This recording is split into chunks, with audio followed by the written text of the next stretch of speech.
בקיץ הזה.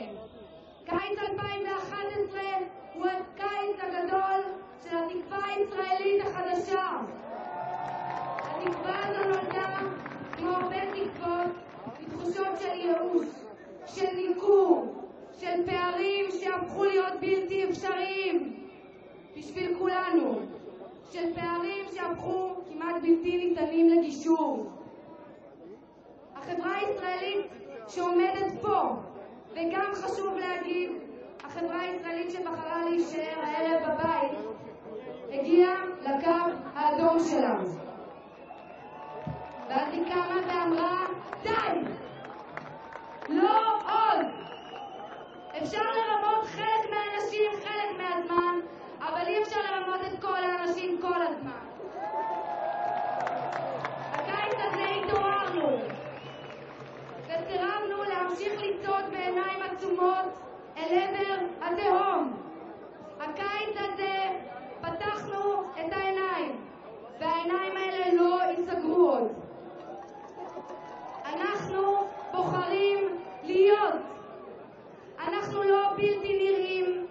אם הם מבינים רק מספרים, נזכיר להם היום שיש פה יותר מ7 מיליון בני אדם, וכל אחד מבני האדם האלה יש לו לב. היה שלט אחד ברוטשילד שאמר, כל לב הוא תא מהפכני, וזה נכון. כל אחד מאיתנו הוא מטה מאבק של איש אחד. והקיץ הזה היה מסלול מכשולים נהדר. איזה מצוקות לא הציבו בפנינו, מה לא אמרו עלינו, איך לא ניסו לפורר אותנו. הדבר הראשון שאמרו עלינו היה מפונקים, סושי ונרגילות, בוז. ומזה למדנו שבאופן אוטומטי נבחרי הציבור לא מתייחסים למעשים שלנו בכבוד. האינטרס הראשון שלהם היה לומר, זה כלום, זה שום דבר, סתם חבורה של ילדים. בשלב הזה היה רק המעל ברוטשילד. הם קראו לנו סתומים והזויים, והתוצאה, מעלים התחילו לקום בכל הארץ. לא הייתה להם ברירה, אלא להבין שזה דבר גדול יותר, דבר של כולנו. הדור שלי גדל על התחושה שאנחנו לבד בעולם. זה אנחנו מול המסך, שהאחר הוא האויב שלנו, שהוא מתחרה שלנו. גדלנו בתחושה שאנחנו חיים במרוץ שאין לנו סיכוי לנצח בו, שאסור לנו לסמוך על אף אחד. לימדו אותנו שזה או אתה או הוא. זה הקפיטליזם, תחרות שלא נגמרת. העובדה שדווקא הדור הזה, הדור הכי בודד ומסוגר, קם ועשה מעשה, היא לא פחות מנס. נס 2011, קיץ 2011. כל מה שחשבנו, כל מה שלימדו אותנו, לא נכון. מה שקרה כאן הוא בדיוק מה שהיה צריך לקרות כאן. היינו סגורים כל אחד במעגל שלו, מעגל של חוסר סיפוק, של תחושת אבסורד, ופתאום התחלנו לדבר. ויותר חשוב מזה, התחלנו להקשיב. ואז אמרו לנו שאנחנו שמאל קיצוני. ניסו להגדיר אותנו. מאיפה הם יודעים מי אני? מאיפה הם יודעים מי אתם? מה זה חוצפה זו בכלל? והתשובה הזו לא באה ממני ומהחברים שלי. היא באה מהמעלים שקמו בשכונת התקווה, בצ'סי כהן, בקריית גת, בקריית שמונה, במודיעין, ברהט, בקלנסווה, בירושלים, בחיפה, בבית שאן, ובירוחם, ובעוד עשרות מקומות. כולנו,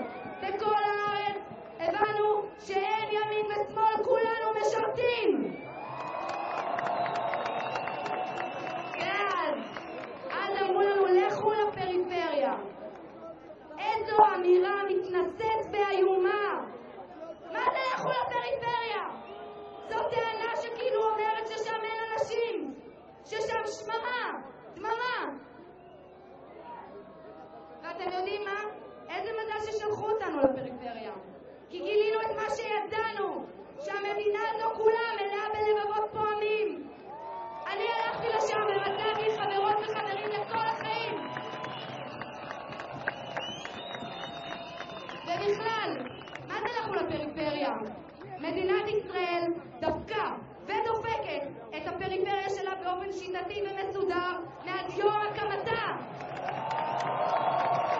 בחינוך, בבריאות, בתשתיות, בדיור, ברווחה, בתרבות. להגיד לכו לפריפריה זאת צביעות שאין כדוגמתה. להגיד פריפריה זה להמשיך בשיח הישן שמדיר בני אדם, שאומר להם אתם בצד, אתם רחוקים, הצרכים שלכם חשובים פחות, הדרישות שלכם שוות פחות. הקיץ הזה הוכחנו לכולם שאין דבר כזה פריפריה, כולנו במרכז, כל אחד ואחת מאיתנו. צמצמנו את המרחק הפיזי בינינו וגילינו שטוב ככה, שאנחנו רוצים להישאר קרובים, שיותר לא יצליחו להרחיק אותנו ולפלג אותנו. ואז הגיעה ההסלמה הביטחונית. אבל גם הטילים שנפלו לא עשו את המחאה הזאת, להפך. הם הראו כמה היא חזקה וכמה היא אמיתית. העובדה שלא התקפלנו הייתה, כבר אמרתי את זה, הדבר הכי מרגש במחאה הזאת.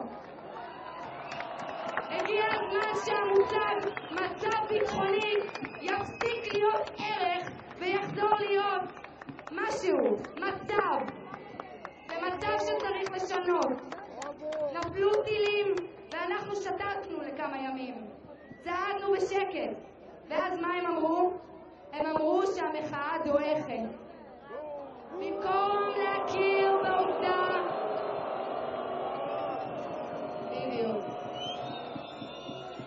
במקום להכיר בעובדה שכאב לנו על מיליון ישראלים שחיים תחת איום טילים, שכאב לנו על האנשים שנפגעו, שנהרגו, שביתם נהרס. אבל במקום להבין שאנחנו איתם, במקום לראות שהשקט הזה בא מתוך אהבה, הם אמרו שהמחאה דועכת. את הסולידריות שלנו הם ניסו להפוך להתקפלות. האמת זה היה עצוב. איך בכלל מעיזה ממשלת ישראל לעשות כזה סוג של הפרד ומשול? היא שהפקיעה את תושביה, את הזקנים שלה, את החולים שלה, את העולים שלה, את החלשים שלה. איך היא מסוגלת לבוא אלינו עם הטענה הזו? ממשלות ישראל הפרידו בינינו כל השנים, וכשסוף סוף התחברנו, שהראינו שאנחנו לא מוכנים להמשיך לשבת מול הטלוויזיה, הם אמרו לנו שאנחנו לא סולידריים. אנחנו לא סולידריים? תראו מה הולך פה!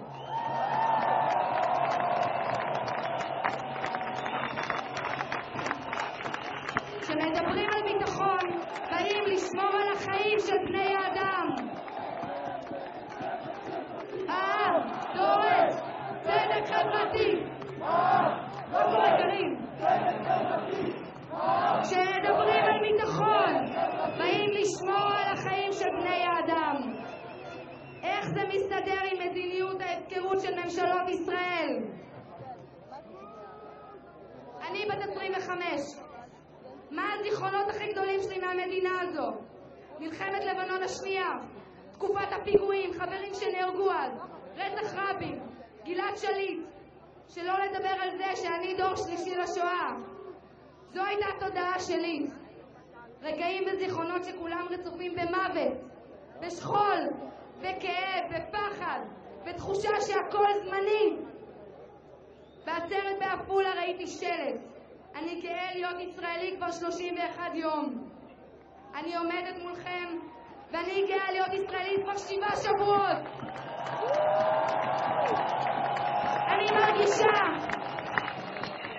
אני מרגישה שאנחנו בונים את הערכה העצמית שלנו כחברה.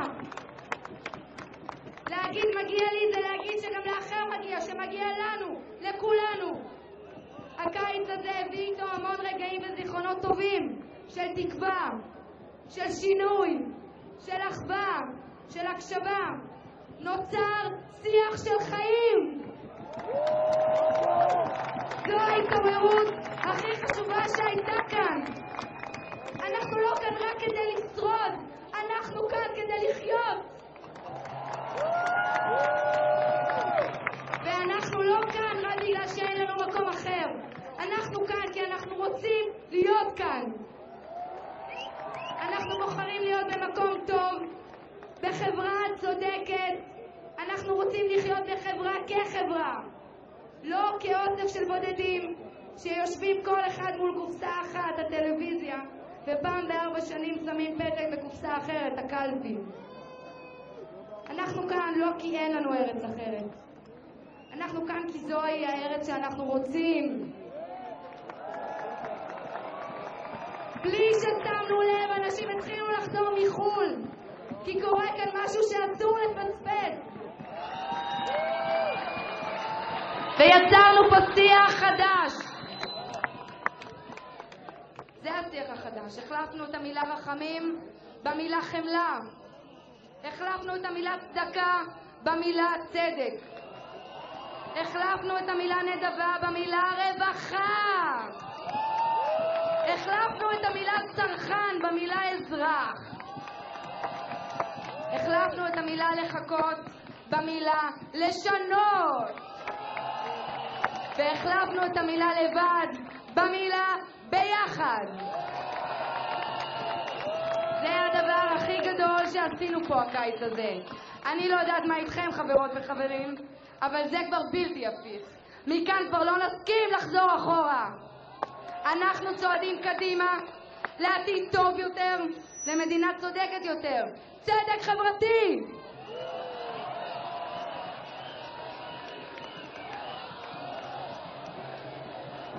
כולנו כלואים באיזשהו מובן. כולנו כלואים באיזשהו מובן. במעמד החברתי שלנו, במקום בו אנו גרים, בדת שלנו, במין. ואז הבנתי שזה לא שאנחנו כלואים, זה שכולאים אותנו. כולם במינוס, אבל המינוס שלנו הוא האינטרס של הבנקים, הוא האינטרס של כל המערכת הכלכלית במדינה. רוצים לשמור אותנו תמיד ברמה מסוימת של מצוקה, כי איפה שיש מצוקה אין תקווה, ואיפה שאין תקווה אין סיכוי לשנות, ואיפה שאין סיכוי לשנות אין בשביל מה לחיות. אבל בקיץ הזה, יום אחרי יום, שבוע אחרי שבוע, יצאנו לרחובות והעברנו לא רק לממשלה, גם לעצמנו, שיש בשביל מה לחיות.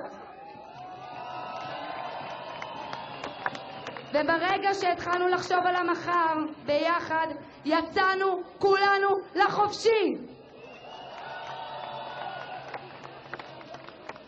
מה יהיה מחר? כולם שואלים מה יהיה מחר. מה יהיה עם האוהלים? מה קורה עם המחאה? לאן הולכים ומה עושים ומה הלאה וכל זה? כל התביעה הזו ליום גורלי, לתמונת ניצחון, לרגע מכריע, אין דבר כזה. האם היה יום גורלי אחד בו הפערים בחברה שלנו הפכו לבלתי נסבלים?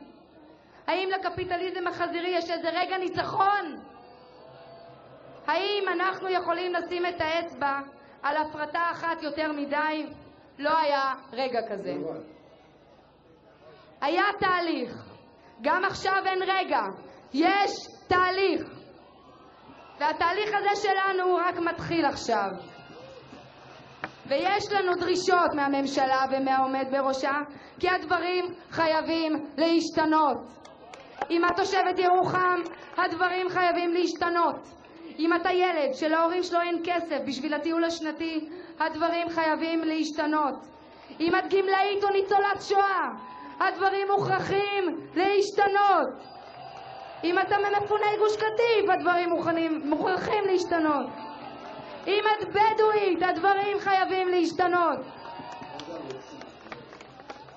40% מאיתנו מוגדרים כשבירים פיננסית. זה אומר ש40% מאיתנו לא יכולים לעמוד בהוצאה בלתי צפויה. טיפול שיניים לילד, צנרת שמתפוצצת, צייה. כולנו חיים על הקצה, על הקסקס, נדחפים לקחת עוד הלוואות. ויש אגב 20,000, בבין. לצרוך יותר, לחסוך פחות. החיים שלנו הפכו למלחמת הישרדות כלכלית, בעוד המדינה הפקירה את הפנסיות שלנו למשחקים בבורסה והפריטה עוד ועוד שירותי יסוד. רגע, אתם יודעים מה הדבר הכי נורא? הביטוי האזרח הקטן.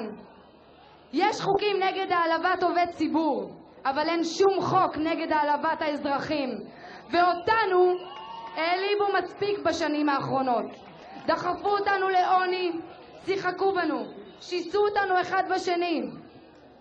השרים שאמורים לדון בשיפור המצב שלנו הם בדיוק השרים שאחראים בין השאר על הרעת המצב שלנו. אני לא יודעת מה איתכם, אני לא אוהבת שצוחקים עליי, ואני לא אוהבת שמורחים אותי. האזרח הוא לא קטן, האזרח הוא הכי גדול. ולהיות אזרח גדול ולהבין את זה, זה האתגר הכי גדול שעומד בפנינו. הדרישות של המחאה הזו הן בדיוק ההבנה שאנחנו לא מוכנים יותר להיות אזרחים קטנים, צרכנים. אנחנו לא מוכנים יותר להיות רק קהל יעד, סקטור, עשירון.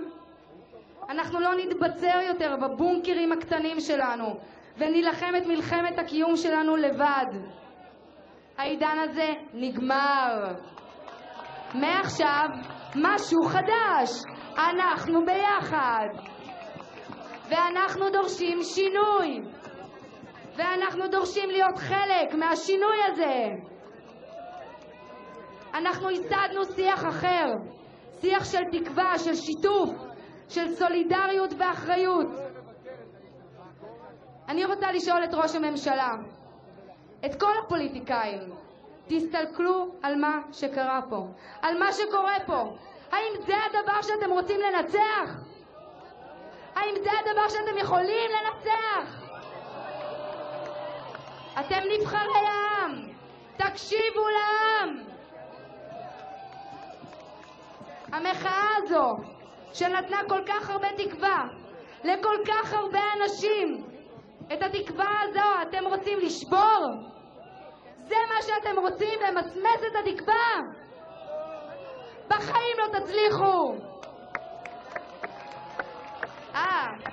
ואחרי שעברנו את כל המצוקות האלה וכל הספינים, לא הצליחו.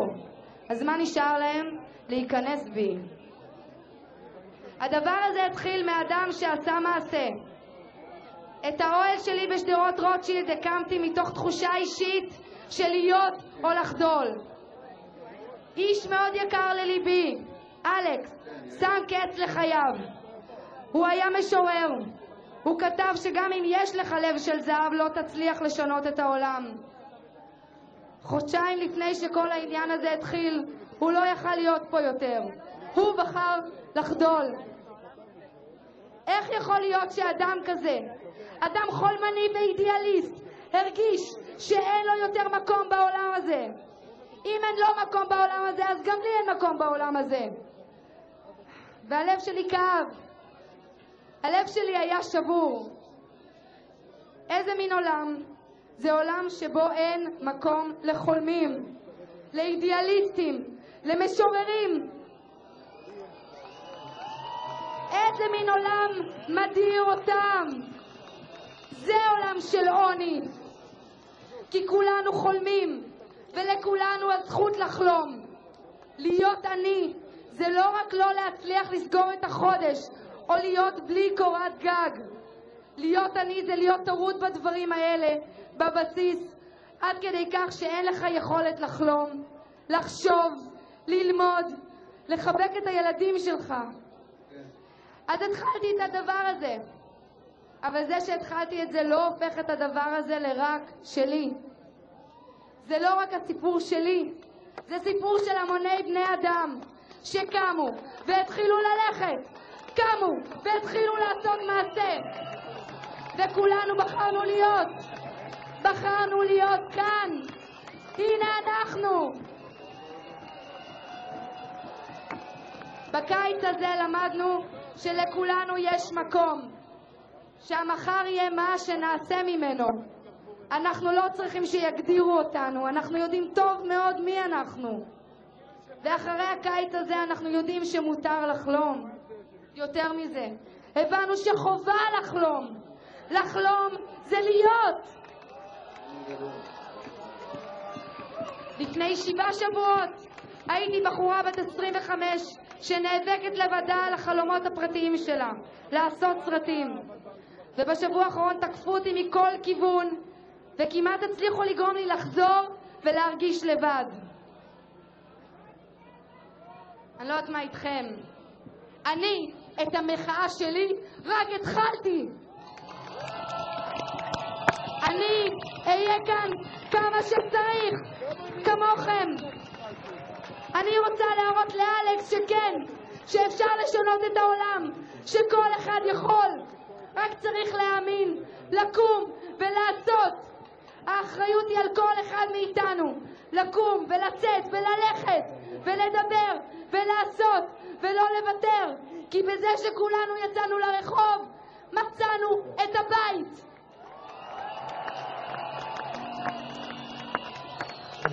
ולמי שלא יודע מה הולך להגיע בסופו של דבר, מי זה בא? יותר חזק, מי זה בא? העם דורש! העם דורש! מי זה בא? חזק כזה, אני יודעת שאתם עייפים, אבל זה העניין. מי זה בא?